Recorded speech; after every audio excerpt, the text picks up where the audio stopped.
Saudara, Bank Indonesia kembali menahan suku bunga acuan di level 6%. Ada sejumlah pertimbangan penting dalam merumuskan kebijakan ini. Di antaranya proyeksi suku bunga Bank Sentral Amerika Serikat yang baru akan turun pada semester 2 sebesar 75 basis poin.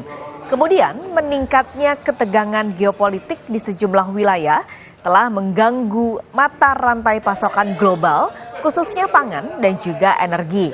Namun Bank Indonesia membuka ruang pemangkasan suku bunga acuan pada semester 2 2024 dengan pertimbangan sejumlah syarat, yaitu stabilitas nilai tukar rupiah yang diharapkan mampu menguat, kemudian terkendalinya inflasi dalam negeri, pertumbuhan ekonomi, kepastian penurunan suku bunga Bank Sentral Amerika Serikat, dan nilai dolar.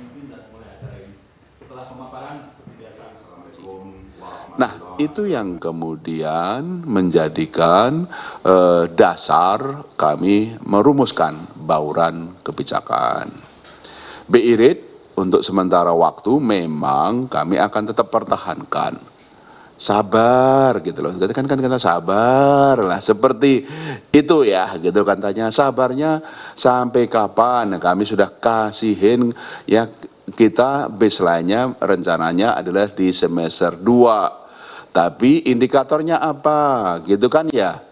Ya, itu pun kalau inflasi tetap akan terkendali, ekonominya masih akan tetap tumbuh bagus, dan terutama gitu kan, terutama kalau rupiah continue stable dan bahkan cenderung menguat.